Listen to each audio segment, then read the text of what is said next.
Body of the girl जिसके मुंह में खून था, शरीर में कोई कपड़ा नहीं था, पैर दोनों राइट एंगल में मिला गया। एक पाँव बेड के इस तरफ, एक पाँव बेड के इस तरफ मिला गया। चश्मे को कूटा गया जिसकी वजह से आंखों से खून निकल गया।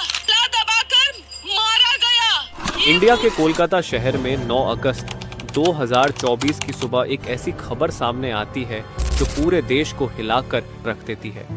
ये खबर थी एक 31 साल की महिला डॉक्टर की, जो कोलकाता के RG Kar medical college and hospital में अपनी ट्रेनिंग कर रही थी। हॉस्पिटल जैसे सुरक्षित माने जाने वाले जगह पर इस महिला डॉक्टर का मर्डर एंड रेप होना काफी चौंकाने वाला था। इस घटना का खुलासा तब हुआ जब डॉक्टर के डेथ बॉडी का पोस्टमार्टम किया गया। इस रिपोर्ट ने लोगों की रूह तक को हिला दिया, क्योंकि यह मामला सिर्फ एक मर्डर का नहीं था, बल्कि इससे कहीं ज्यादा खौफनाक केस था। पोस्टमार्टम रिपोर्ट में खुलासा हुआ कि उस डॉक्टर की हत्या गला घोंटकर की गई थी, इतनी ताकत से कि उनका थायराइड कार्टिलेज तक टूट गया था। इस हत्या के पहले डॉक्टर ने अपनी जान बचाने के लिए कोशिश किया था। इसका सबूत उनके शरीर पर मिले कई निशानों से मिला। सबसे डरावना सच तब सामने आया जब डॉक्टर के प्राइवेट पार्ट्स पर घावों के निशान पाए गए। इससे साफ हुआ कि यह सिर्फ मर्डर का मामला नहीं था, बल्कि ये रेप के बाद किया गया एक खौफनाक हत्याकांड था। हॉस्पिटल के परिसर में इतनी बड़ी घटना हो जाती है और किसी को कान खबर तक नहीं होती। क्या उस रात कुछ ऐसा हुआ था जिसे जानकर आप गुस्से से बौखला जाओगे? क्या वहां कोई और था जिसने इस क्रूर घटना को अंजाम दिया? और अगर था तो आखिर कौन था? इन्हीं सवालों के जवाब खोजते हुए हम आज की इस वीडियो में आपको बताएंगे कि आखिर क्या हुआ था उस रात इस मेडिकल कॉलेज के शांत माने जाने वाले परिसर में। जब आपको सच का सामना होगा तो यकीन मानिए आपके भी रोंगटे खड़े हो जाएंगे।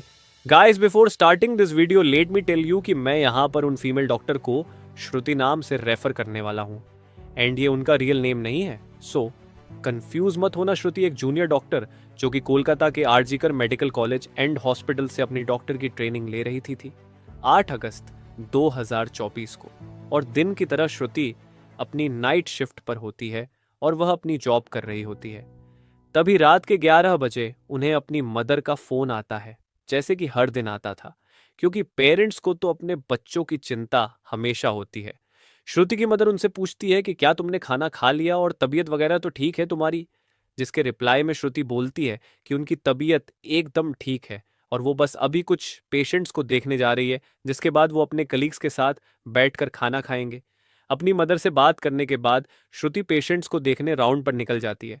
सारे पेशेंट्स को देखने में और अपना काम खत्म करने में श्रुति को रात के 2 बज जाते हैं, जिसके बाद वो अपने कलीग्स के साथ जाकर हॉस्पिटल कैंटीन में ही बैठ जाती है, जहां मिलकर ये लोग अपना खाना भी खाते हैं और साथ साथ थोड़ी बातें भी करते हैं।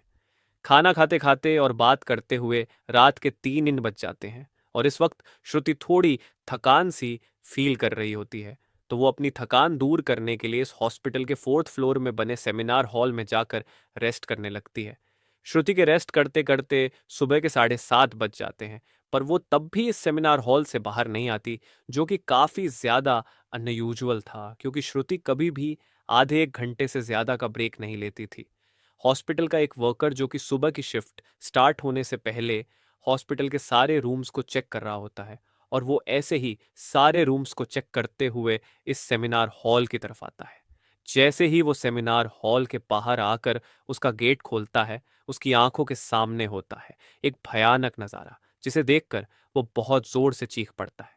इस वर्कर की चीख सुनकर आसपास के लोग वहां इकट्ठा होने लगते हैं और देखते हैं कि सेमिनार हॉल के अंदर श्रुति की बॉडी बिना कपड़ों के पड़ी हुई है और उसके बॉडी पर कुछ ब्लड के निशान भी हैं। यहाँ खड़े सब लोगों के लिए ये एक ड्रामा से कम नहीं था, स्पेशली दूसरी फीमेल डॉक्टर्स एंड वर्कर्स के लिए, क्योंकि उन्होंने अपनी आंखों के सामने ऐसा नज़ारा पहली बार देखा था। वो भी हॉस्पिटल प्रेमिसेस के अंदर श्रुति की बॉडी को देखकर आसपास खड़े सारे लोग उसे एक स्ट्रेचर पर लेटते हैं और इमरजेंसी रूम में लेकर जाते हैं ताकि डॉक्टर्स उसकी कुछ हेल्प कर सकें। काफ़ी देर तक डॉक्टर्स के स्ट्रगल करने के बाद भी एट द एंड श्रुति कुछ घंटों के बाद अपना दम तोड़ देती है। हॉस्पिटल में कुछ लोग थे जो कि इस मर्डर एंड रेप केस को एक नॉर्मल केस जैसा दिखाने की कोशिश कर रहे थे, जस्ट बिकॉज कि वो इस हॉस्पिटल का नाम बचा सके। बट जब पोस्टमार्टम रिपोर्ट्स आती हैं